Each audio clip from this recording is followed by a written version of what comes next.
তো এখন গণিত শেখার ওয়ে কি? গণিত শেখা ওই যে তোমার পথবাধা করা এটা না। কোশ্চেনে যা বলছে তুমি সেটাই, প্রশ্নে যা বলছে তোমার সেটাই করতে, আর কোনো কথা নেই। প্রশ্নে যা বলছে না, কারণ তুমি বলবে ভাই এখানে বলছে 12তম পদ 28 লাগবে, 12তম পদ সমান 28, অসুবিধা আছে। আরেকটা জিনিস এখানে যেহেতু দেখো আগের অঙ্কগুলোতে প্রথম পদ দ্বিতীয় পদ আমরা সাধারণ অঙ্কটা কিন্তু বের করতে পেরেছি, বাট এখন কিন্তু আমাদের প্রথম পদ দ্বিতীয় পদ নাই।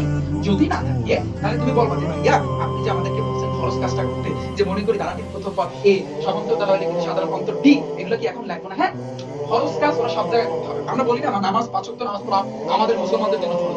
এখন তুমি যদি অসুস্থ থাকো তারপর তোমার পড়তে হবে না, যেভাবে পড়তে হবে জিনিসটা এরকম। তাহলে তুমি অঙ্কটা করা শিখতে লাগবা মনে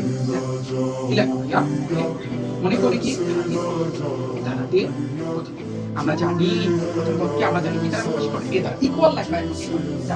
এরপর যেহেতু সমান্তরাল দ্বারা তার মানে কিন্তু সাধারণ একটু সিস্টেম একটা নিয়ম শিখবা, লাগলে তুমি মুখস্থ করবা। তারপরে আমি চাই যেন এই জিনিসটা কিন্তু তোমার পুরোপুরি ক্লিয়ার হয়ে যায়। হ্যাঁ, তো আমি যে জিনিসটা কিন্তু তোমাদেরকে বলতে যে মনে করি ধারাটির প্রথম পদ এটা, তারপর কি ভাইয়া সাধারণ অন্তর। তাহলে দেখো সাধারণ অন্তর, আমরা জানি সাধারণ অন্তরকে কি দ্বারা প্রকাশ করে, তুমি বুঝছো সাউন্ড কি গেছে?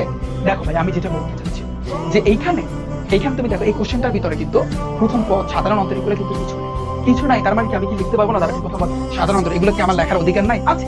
তো আমি লিখছি, এটা ফরজ কাজ, এটা আমার লিখতে হবে। এরপরে ওরা যা বলবে তুমি সেটাই বাড়তি কোনো কিছু করার, ওরা যা বলবে অর্থাৎ গণিত করার নিয়মই এইটা। আচ্ছা গেলাম, এবার বলছে কি ভাই 12তম পদ লেখো, 12তম লেখো, ওরা যা বলছে এটা। আর 12তম পদ ইকুয়াল কত আছে? 28। ভাইয়া বলো তো সমান্তর দ্বারা এনতম পদের সূত্র কি? আমরা জানি a plus n minus 1 into, তাহলে এখানে হবে কি 12তম পদ কি হবে? a plus 12 minus 1 into g equal কিন্তু 28। বুঝতে পারলাম আমি? টেকনিকটা শেখো, সব পানি পানি হবে। তাহলে দেখো বা a প্লাস 12 থেকে 1 বিয়োগ করলে 11, তো 11d ইকুয়াল হইছে কিন্তু ভাইয়া 28।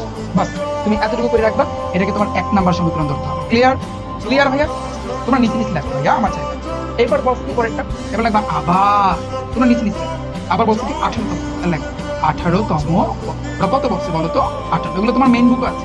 তাহলে দেখো বা আমরা লাইন বাই লাইন প্রথমে এটা তারপর এটা তারপর কি কইছে ওরা পরে ওরা নিয়ে মাথা মারা দিচ্ছে। 18তম পদ সূত্র দিবে a plus 18 minus 1 into equal কিন্তু ভাইয়া কত? তাহলে বা a প্লাস 18 থেকে 1 বিয়োগ করলে 17 ইকুয়াল কিন্তু ভাইয়া 28। এটা কিন্তু তোমার আমি তোমাকে বুঝিতে পারছি।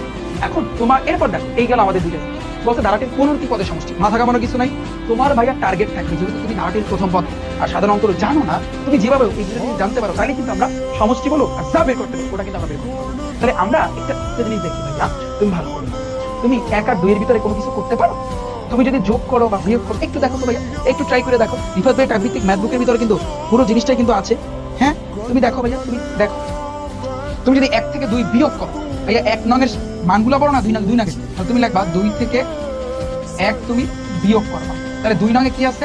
a plus 17। একটা নিয়ম শিখাই তুমি সবগুলো কাবাইতে পারবা, ইকুয়াল 58। 1 নং এ আছে কি a প্লাস কত ভাইয়া? 11। এটা আছে না, ইকুয়াল কত ভাইয়া? 28। এই 28 আবার তুমি এই দাগটা ভাইয়া শোনো, একটা জিনিস মাথায় রাখবা, যখন তুমি বিয়োগ করবা না তখন কিন্তু সাইনের পরিবর্তন হবে। ফর এক্সাম্পল 28 এর আগে কিছু না মানে প্লাস আছে, এটা কিন্তু তোমার মাইনাস হয়ে যাবে। প্লাস আছে, এটা কিন্তু ভাইয়া মাইনাস হয়ে যাবে। এটার আগে কিছু না মানে প্লাস আছে, এটা কিন্তু তোমার মাইনাস হয়ে যাবে। এটা মাথায় রাখবা। তাহলে প্লাসে মাইনাসে কাটা কাটিয়ে 17টা ডি থেকে 11টা ডি তোমার বিয়োগ করতে হবে। ভাইয়া তুমি দেখো 11 ডি এর আগে আছে কিন্তু প্লাস, এই প্লাস কিন্তু এখন গ্রহণযোগ্য হবে না, এটা তুমি মূল্যায়ন করতে পারবে না, কারণ বিয়োগ করার সময় যে সাইনের পরিবর্তনটা হবে যেটা বসবে ওইটা তোমার চিন্তা করতে হবে। দেখো 17টা ডি থেকে 11টা ডি বিয়োগ করলে তোমার কয়টা থাকে? 6টা।